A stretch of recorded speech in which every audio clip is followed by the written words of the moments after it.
हिंदुओं के चंद्रमास के अनुसार एक मास में 30 तिथियां होती हैं और इन 30 तिथियों को दो पक्ष में विभाजित किया गया है, कृष्ण पक्ष और शुक्ल पक्ष।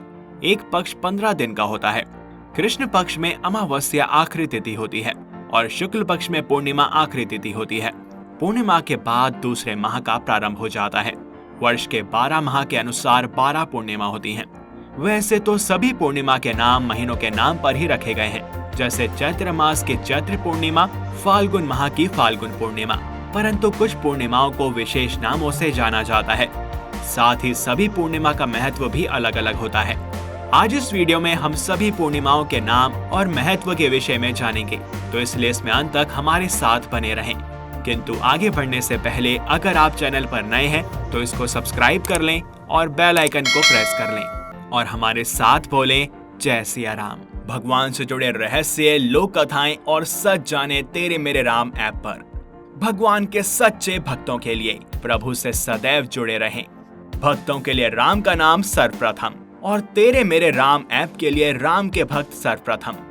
पूजा विधि, आरती संग्रहालय और भक्ति से जुड़े सभी बातों का समागम। तेरे मेरे राम ऐप डाउनलोड करें और प्रभु से जुड़ाव महसूस करें। कहते हैं कि पूर्णिमा की रात मन ज्यादा बेचैन रहता है और नींद भी कम आती है। कमजोर दिमाग वाले लोगों के मन में आत्महत्या या हत्या करने के विचार बढ़ जाते हैं। इस दिन किसी भी प्रकार की तामसिक वस्तुओं का सेवन नहीं करना चाहिए। इस दिन शराब आदि नशे से भी दूर रहना चाहिए।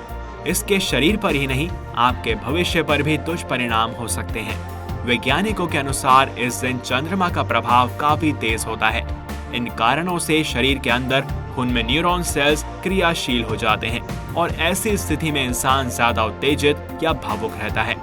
एक बार नहीं, प्रत्येक पूर्णिमा को ऐसा ही होता रहता है, तो व्यक्ति का भविष्य भी उसी अनुसार बनता और बिगड़ता रहता है।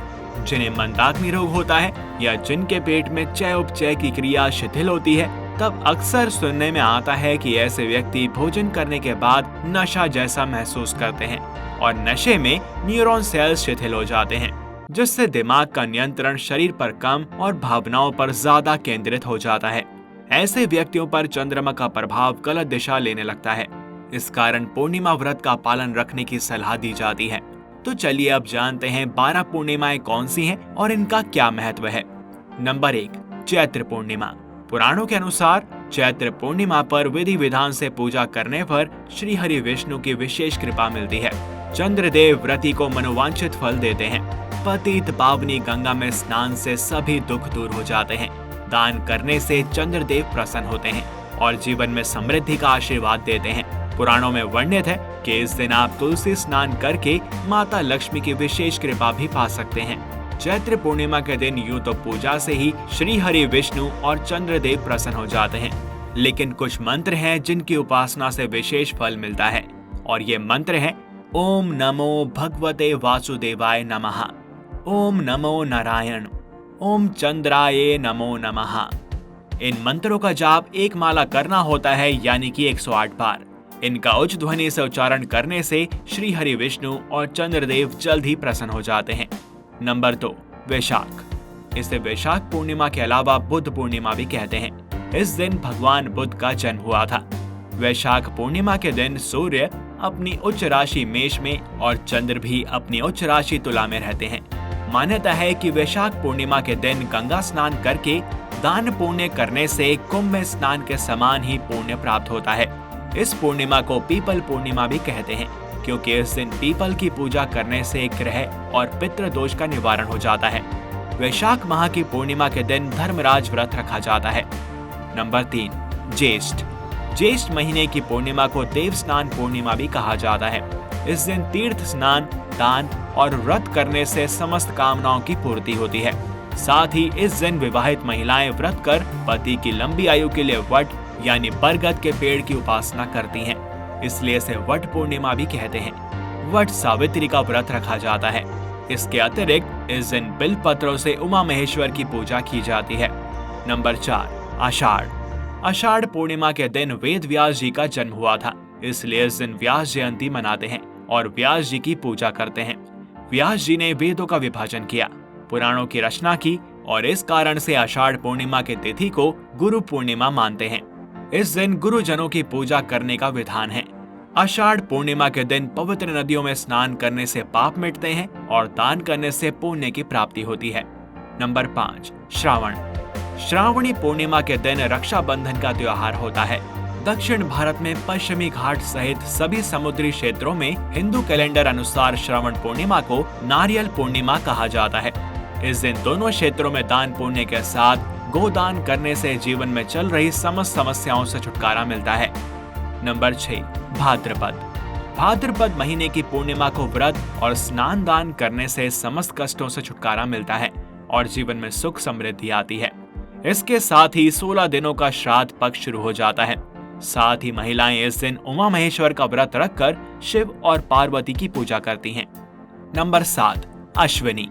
अश्विनी पूर्णिमा को शरद पूर्णिमा भी कहा जाता है, जिसका बहुत अधिक महत्व है। इस दिन चांद नीला दिखाई देता है और इस दिन चांद की रोशनी में दूध या खीर रखकर खाने का महत्व है।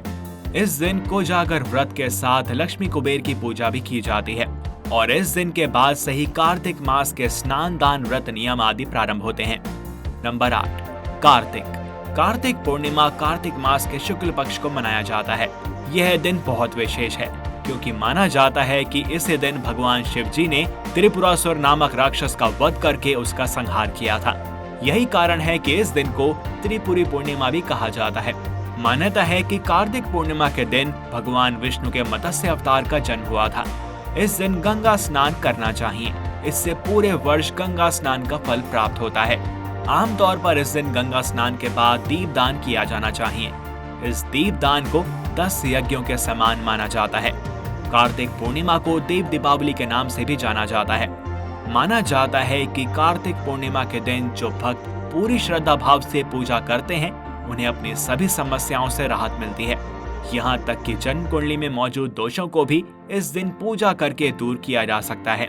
कार्तिक पूर्णिमा के दिन गंगा और अन्य पवित्र नदियों में स्नान करना शुभ माना जाता है, जिसे कार्तिक स्नान भी कहा जाता है।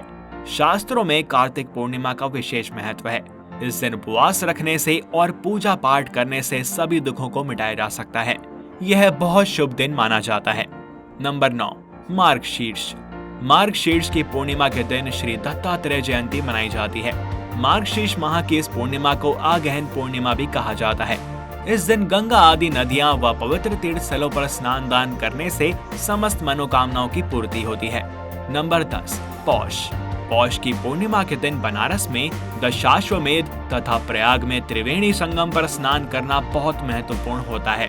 इस दिन शाकंभरी जयंती मनाई जाती है और जैन धर्म में पुष्याभिषेक यात्रा प्रारंभ होती है। नंबर 11, माघ। इस दिन दान दक्षिणा का 32 गुना फल मिलता है, इसलिए इसे माघी पूर्णिमा के अतिरिक्त 32वीं पूर्णिमा भी कहते हैं। माघ माह में अक्सर कुंभ मेले का आयोजन होता है। माघ की पूर्णिमा के दिन संत रविदास जयंती, श्री ललित और श्री भैरव जयंती मनाई जाती है। माघ पूर्णिमा के दिन संगम पर माघ मेले में जाने और स्नान करने का विशेष महत्व है। नंबर 12, फाल्गुन। फाल्गुनी पूर्णिमा हिंदू कैलेंडर का अंतिम दिन माना जाता है। इसके अगले दिन से नव वर्ष प्रारंभ हो जाता है। फाल्गुन पूर्णिमा के दिन होलिका दहन किया जाता है, जो बुराई पर अच्छाई की जीत का प्रतीक है। तो ये थी सभी प्रकार की पूर्णिमा। आपको इनके विषय में जानकर कैसा लगा हमें कमेंट्स में अवश्य बताएं। और अगर आपको यह वीडियो पसंद आई हो तो इसे लाइक करें व ज्यादा से ज्यादा शेयर करें। साथ ही चैनल को सब्सक्राइब और बेल आइकन को प्रेस करना ना भूलें। मिलते हैं आपसे अगली वीडियो में और भी रोचक विषयों के साथ। तब तक के लिए हरिओम।